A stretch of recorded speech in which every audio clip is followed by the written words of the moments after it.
Dear students, this is the fifth lecture of Unit 3 Statistical Quality Control of IQC. In the last lecture, we have already discussed about control charts, X bar and R chart, control chart for attributes, P and C chart.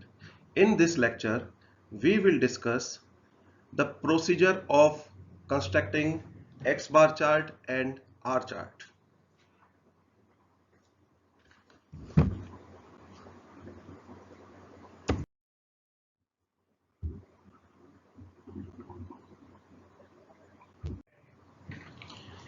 So in the slides we will discuss what is the procedure of constructing X bar chart, that is known as average, and R bar chart is range chart. So firstly we will discuss about X bar chart. तो देखिए आप X bar chart क्या होता है कि पहले हमें क्या करना है कि first of all we have to calculate the average of all the readings which you have observed while inspecting the components. देखिए आप कोई भी ऑपरेशन हो रही है, सपोज आपकी ड्रिलिंग ऑपरेशन हो रही है, तो आप नंबर ऑफ कंपोनेंट्स की ऑब्जर्वेशंस को रिकॉर्ड करेंगे और नंबर ऑफ कंपोनेंट्स की ऑब्जर्वेशंस को रिकॉर्ड करके उसको हम डिवाइड करेंगे with the total number of components inspected. Suppose आपने 10 कंपोनेंट इंस्पेक्ट किए, 10 की सभी रीडिंग्स जो हैं हमारी, उन रीडिंग्स को हम ऐड करेंगे, ऐड करके उसको 10 से डिवाइड करेंगे, तो हमारे पास जो पहली जो चीज आएगी that is X bar. X bar क्या है? आपकी एवरेज है। नेक्स्ट स्टेप जो हमारा होगा दैट इज कैलकुलेट रेंज। जैसे कि मैंने पिछले लेक्चर में भी बताया कि जो रेंज हमारी होती है वो highest observed value minus lowest observed value होती है। यानी कि आपने जो भी सैंपल्स लिए उन सैंपल्स को आपने ऑब्जर्व किया, जो हाईएस्ट रीडिंग आई उसको नोट करेंगे और जो आपकी लोएस्ट रीडिंग आई है उसको नोट करेंगे। उसके बाद हम उसका डिफरेंस निकाल लेंगे। तो यानी कि highest observed value minus lowest observed value जो आपकी आएगी that is the range. Next step जो आपकी आएगी that is calculate the grand average X double bar. यानी ग्रांड एवरेज जो होती है वो हमारी एवरेज की भी एवरेज होती है, average of A average. It is denoted by x double bar. And next हम फाइंड आउट करेंगे रेंज। या रेंज हमने निकाल ली थी कि highest observed value minus lowest observed value. तो नेक्स्ट जो हमारा होगा एक्स डबल बार। एक्स डबल बार क्या है? It is the average of the x bar values for each सब ग्रुप। देखिए एक्स डबल बार का मतलब ये है कि आपके पास 10 सब ग्रुप्स हैं, 10 सब ग्रुप्स में आपको एवरेज वैल्यू दी गई है। उन सब ग्रुप्स की जो एवरेज वैल्यू है, आप उस एवरेज वैल्यू को हम ऐड कर लेंगे और उसको नंबर ऑफ सब ग्रुप से डिवाइड कर देंगे, तो हमारे पास ग्रांड एवरेज आ जाएगी, जिसे हम एवरेज की भी एवरेज कहते हैं और इसको हम डिनोट करते हैं एक्स डबल बार से। इसका जो फॉर्मूला दिया गया है, ये फॉर्मूला आप यहां पर देख सकते हो। एक्स वन बार, ये जो ऊपर है ये बार लिखा हुआ है, plus x two bar plus x three bar plus plus करके एक्स एन तक, यानी इन्फिनिटी तक, कहीं तक भी ये जा सकता। अगर सपोज आपने 10 सब ग्रुप लिए हैं तो 10 सब ग्रुप्स की वैल्यू में आपका x one bar plus x two bar plus x three bar plus x four लेके एक्स टेन तक जाएगा और उसको हम डिवाइड करेंगे एक्स टेन से। तो इसकी सहायता से हम एक्स डबल बार यहां पर निकाल लेंगे। अब जो नेक्स्ट स्टेप आएगी for construction of the x bar chart and range chart, that is the calculation of upper control limit and lower control limits. देखिए मैंने पिछले लेक्चर्स में भी आपको बताया कि हमारे पास दो लिमिट्स यहां पर बनेंगी, एक अपर कंट्रोल लिमिट बनेगी, एक लोअर कंट्रोल लिमिट बनेगी। और जो एक सेंटर में बनेगी उसको मीन सेंट्रल टेंडेंसी या मीन कहते हैं। मीन जो हमारा होगा एक्स बार चार्ट के केस में वो एक्स डबल बार होगा। यानी कि जब हम चार्ट ड्रॉ करेंगे तो एक्स डबल बार जो हमारे पास होगा दैट इज द मीन। और वो ही एक, जब हम ग्राफ ड्रॉ करेंगे वो एक सॉलिड हॉरिजॉन्टल लाइन होगी। उसके ऊपर जो हम ड्रॉ करेंगे that is upper control limit होगी और नीचे लोअर कंट्रोल लिमिट्स होंगी। हमें चार्ट ड्रॉ करते वक्त ये चीजें ध्यान में रखनी है कि जो अपर कंट्रोल लिमिट्स और लोअर कंट्रोल लिमिट्स होंगी वो आपकी हॉरिजॉन्टल डॉटेड लाइंस होंगी। तो अपर कंट्रोल लिमिट्स एक्स चार्ट के केस में जो हम निकालेंगे तो उसका फार्मूला यहां पर दिया गया है x double bar plus A two R bar. देखिए आप एक्स डबल बार क्या होगी, आपकी ग्रांड एवरेज होगी, plus A two R bar. A two क्या है, एक सब ग्रुप साइज के लिए एक स्टैंडर्ड वैल्यू रहेगी, ये आपके क्वेश्चन पेपर पे गिवन होगी, या इसको हम टेबल्स के रूप में भी निकाल सकते हैं। आर बार जो होगी आपकी एवरेज रेंज होगी। एवरेज रेंज निकालने के लिए हमें क्या करना होगा कि जितने भी सब ग्रुप्स हैं सबको हम ऐड करेंगे एवरेज रेंज को, और उसको नंबर ऑफ सब ग्रुप से डिवाइड कर देंगे। सपोज आपके पास 10 सब ग्रुप्स हैं, तो हमें क्या करना है, जितनी भी 10 सब ग्रुप्स हैं हर सब ग्रुप्स की जो रेंज है उनको ऐड करेंगे, ऐड करके उसको 10 से डिवाइड कर देंगे। इस तरीके से जो हमें वैल्यू ऑब्टेन होगी वो वैल्यू आपकी एवरेज रेंज होगी। जैसा कि हम एक्स बार चार्ट में हम ड्रॉ करेंगे, इसी तरीके से हम आर बार चार्ट भी ड्रॉ करेंगे। हमेशा एक्स चार्ट और आर चार्ट जो है वो एक साथ ड्रॉ होते हैं, ये चीज हमें ड्रॉ करते वक्त ध्यान में रखनी। तो लोअर कंट्रोल लिमिट्स जो होगी हमारे पास X double bar minus A two R bar. देखिए यहां पर जो डबल बार है, एक्स डबल बार जो एवरेज की भी एवरेज है, ध्यान रखना इस चीज का, और आर बार जो हमारे पास वो एवरेज रेंज है।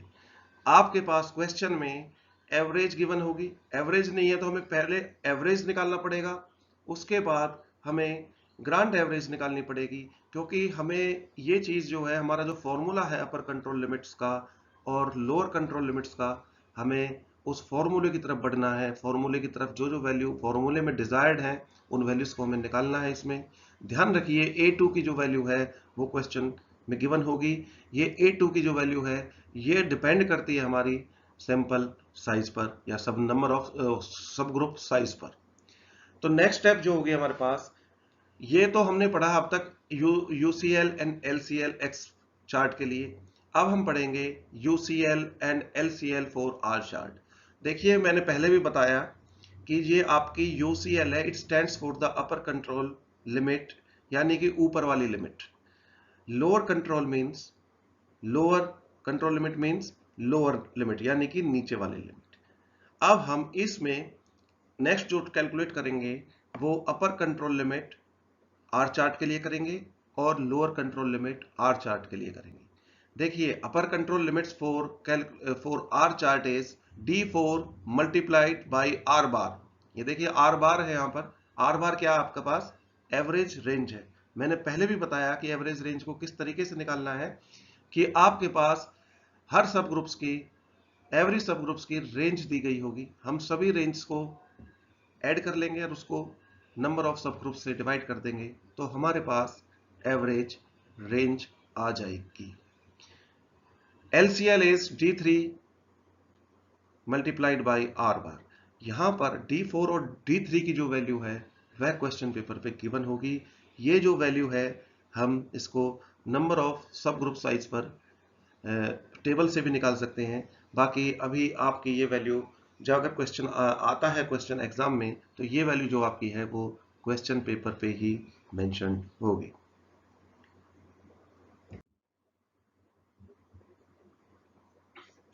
देखिए while we plotting x bar chart and r chart, we must following uh, things in our mind. While plotting x chart, the central line on the x chart should be drawn as a solid horizontal line। यानी कि जो mean tendency की line होगी, जब आप graph draw करोगे तो जो मीन एवरेज लाइन या सेंट्रल टेंडेंसी की जो लाइन है वो सॉलिड हॉरिजॉन्टल लाइन होगी। सेंट्रल टेंडेंसी के अबोव में ऊपर हमें क्या करना है, यूसीएल ड्रॉ करनी है। UCL is upper control limit. ये जो लाइन होगी हमारे पास ये सॉलिड हॉरिजॉन्टल लाइन होगी, एंड नीचे बिलो में सेंट्रल टेंडेंसी की बिलो में जो लिमिट्स आएगी that is lower control limits. यहां पर जो ये लिमिट होगी हमारे पास, ये जो लाइन होगी यूसीएल की, that should B dotted horizontal line. ये दीज थिंग्स these ये जो थिंग्स हैं that should be kept in mind while plotting x and r chart। तो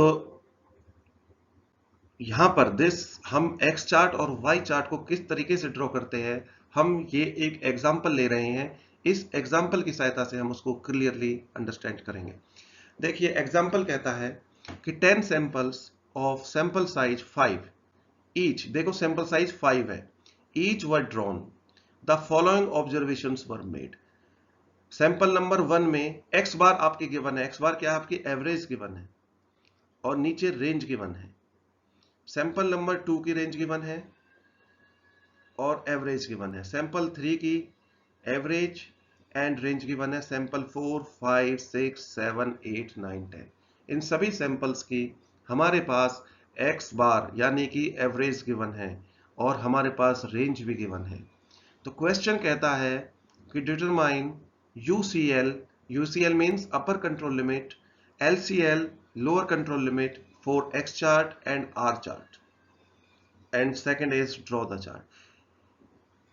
गिवन क्या है, n इज इक्वल टू 5। 5 क्या आपका सैंपल साइज है, यानी कि इसी सैंपल साइज पर आपकी वैल्यू A2 की वैल्यू, D3 की वैल्यू और D4 की वैल्यू जो हम चार्ट को ड्रॉ करेंगे इसी सैंपल साइज पर डिपेंड करती है। मैक्सिमम ज्यादातर केसेस में ये वैल्यू आपकी क्वेश्चन पेपर पे गिवन होंगी। अगर ये वैल्यू क्वेश्चन पेपर पे गिवन नहीं है तो हम इसको टेबल, शीवर्ड टेबल जो कंट्रोल चार्ट्स की है वहां से भी वैल्यू को फाइंड आउट कर सकते हैं। देखिए एक यहां पर हमारा टेबुलर फॉर्म में ये बन गया है। सैंपल साइज, सैंपल साइज क्या आपका n, small n is equal to 5, that is your sample size. 1 sample first के लिए क्या है, x बार 7 है, रेंज 2 है। सेकंड सैंपल के लिए 7.5 है, रेंज 3 है। थर्ड सैंपल के लिए 8 एंड 2। फोर्थ सैंपल के लिए 10 एंड 2। फिफ्थ के लिए इसी तरीके से आपको एवरेज दी गई है, आपको रेंज दिया गया है। इसी तरीके से 10 सैंपल है हमारे पास, 10 सैंपल्स में एवरी सैंपल्स की आपको range as well as average आपको गिवन है। एक्स बार आपकी एवरेज है यहां पर और रेंज गिवन है। हमारा जो नेक्स्ट हमें क्या करना है, जब हमें चार्ट ड्रॉ करना है तो हमें फॉर्मूले की तरफ पढ़ना है। तो अपर कंट्रोल लिमिट्स का जो फॉर्मूला हमारे पास है that is x double bar plus A2R, यानी कि हमें यहां पर एक्स डबल बार चाहिए और A2 की वैल्यू आपके पास गिवन है और हमें R बार चाहिए। R बार हम निकालेंगे एवरेज रेंज। तो देखिए पिछली स्लाइड्स पे हम जाएंगे एक बार, तो आप यहां पर देखिए जो हमारी टेबल है वहां पर हमने हमारे पास एक्स बार की वैल्यू एवरी सैंपल्स के लिए गिवन है। हम 10 सैंपल्स की एवरेज वैल्यूज जो है उनको ऐड करेंगे तो ऐड आएगा हमारे पास 76, यानी कि 76 डिवाइडेड बाई 10। 10 क्या है यहाँ पर, नंबर ऑफ सैंपल्स है, यानी कि 10 सैंपल दिए हुए हैं पिछली स्लाइड्स में। तो 76 डिवाइडेड बाई 10 यानी कि 7.6। ये आपकी क्या आई है, एवरेज वैल्यू, ग्रांड एवरेज, यानी कि एक्स डबल बार। एक्स डबल बार आपका आ गया 7.6। ये आपकी सेंट्रल टेंडेंसी होगी, जैसा कि इस ग्राफ में क्लियर आपको दिखाया गया है। X double bar is equal to 7.6। Next जो है हमें बढ़ना है, देखो एक्स डबल बार की वैल्यू आ गई अपर कंट्रोल लिमिट के लिए, A2 की वैल्यू हमारे पास गिवन है। तो हम आगे कहां पर मूव करेंगे, रेंज की तरफ। रेंज हमारे पास गिवन है, हमें R बार निकालनी है। R बार निकालने के लिए हम क्या करेंगे, सभी रेंज, हर सैंपल की एवरी सैंपल्स की रेंज को हम ऐड करेंगे एंड डिवाइडेड बाई 10, यानी कि जब हमने सभी 10 सैंपल्स की एवरेज को ऐड किया तो 26 आया। 26 को डिवाइड कर दिया हमने 10 से तो 2.6, यानी कि R बार की जो वैल्यू है वो 2.6 है। अब हमारे पास क्या आ गया, we have already calculated the value of x double bar and R bar. Now we will put these values of x double bar and R bar, यानी कि x ग्रांड एवरेज और एवरेज रेंज की value को हम अपर control limit का जो formula हमारे पास, अपर UCL is upper control limit for x chart, ये क्या है आपके पास, x double bar plus A2R।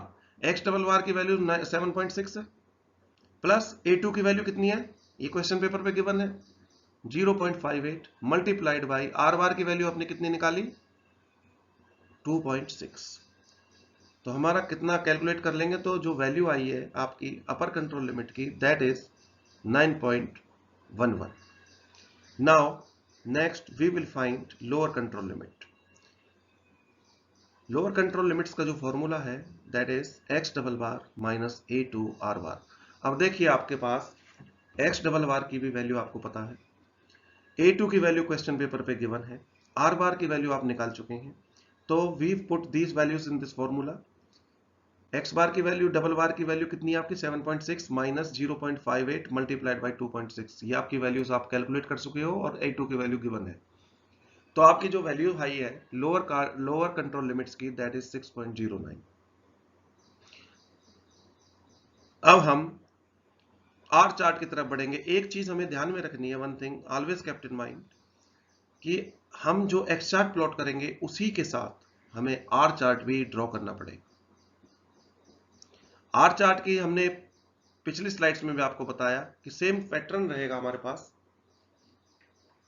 Are chart के लिए भी हमें अपर control limit and lower control limits दोनों को ही फाइंड आउट करना पड़ेगा एंड सेंट्रल टेंडेंसी को भी।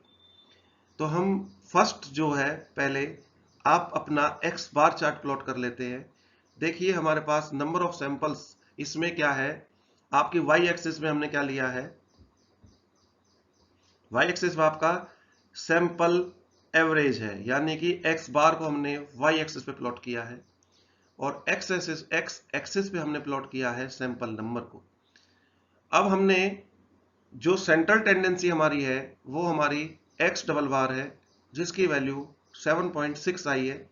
तो हम 7.6 की जो लाइन होगी वो सेंट्रल टेंडेंसी, वो सॉलिड हॉरिजॉन्टल लाइन रहेगी, यानी कि एक्स डबल बार हम यहां पर ड्रॉ कर देंगे ग्राफ पे। 7.6 पे एक्स डबल बार हमने आप यहां पर ड्रॉ कर दिया है। अब हम देखिए अपर कंट्रोल लिमिट आपकी कितनी है, 9.1। हमने 9.1 यानी वाई एक्सिस पे 9.1 ड्रॉ कर दिया है।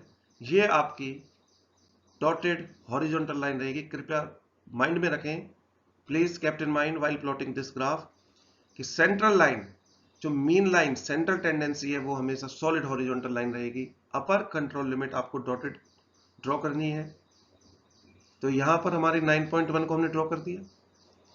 फिर हम लोअर कंट्रोल लिमिट को ड्रॉ करेंगे। लोअर कंट्रोल लिमिट आपकी 6.09 है, ये यहां पर हमने ड्रॉ कर दिया 6.9 में। नेक्स्ट आपका क्या होगा कि अब आपके पास अपर कंट्रोल लिमिट है, लोअर है, आपके पास मीन वैल्यू है। अब हम एवरी सैंपल की, हर सैंपल की, हमारे पास 10 सैंपल्स हैं, हर सैंपल की वैल्यू को, हर सैंपल की एवरेज वैल्यू को प्लॉट करेंगे। पहले सैंपल की वैल्यू को हमने प्लॉट करेंगे, सेकंड की करेंगे, थर्ड की करेंगे, फोर्थ की करेंगे, जो कि आपकी एक्स बार पिछली स्लाइड्स में टेबल में दी गई है। उस वैल्यूज के आधार पर हम इसको पहली सैंपल की वैल्यू को एक्स एक्सिस और वाई एक्सिस पे करेंगे। इस तरीके से हमारे पास ये ग्राफ ड्रॉ हो जाएगा। अब आप देखिए ये ग्राफ ड्रॉ हो गया। यहां पर हम देखते हैं कि सैंपल 1 2 तक तो प्रोसेस आपकी कंट्रोल में है। प्रोसेस में जब 3 सैंपल तक आपकी प्रोसेस जो कंट्रोल में, जैसे ही प्रोसेस सैंपल नंबर 4 पे आई, तो उसका जो ग्राफ को आप ध्यान से देखिए ना, उसकी जो वैल्यू है वो 10 पॉइंट कुछ है, यानी कि अपर कंट्रोल लिमिट से वो क्रॉस कर गई है।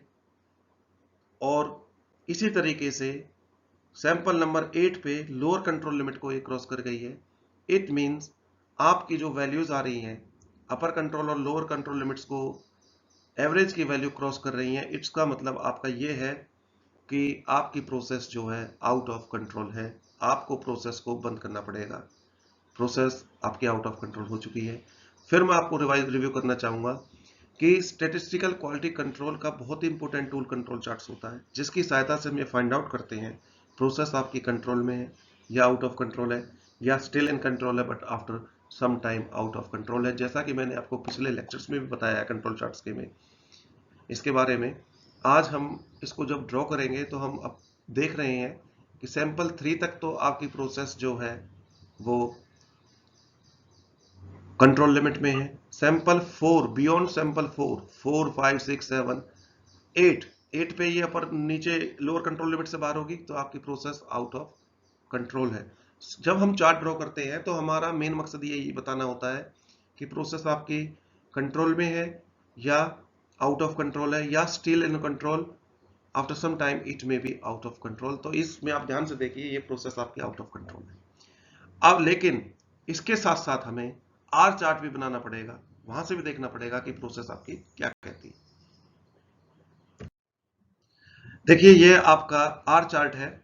आर चार्ट में हमने जैसे ड्रॉ कर लिया था, आर चार्ट में ध्यान रखिएगा कि जो रेंज है आपकी वो वाई एक्सिस पे होगी और सैंपल नंबर्स आपके एक्स एक्सिस पे होंगे।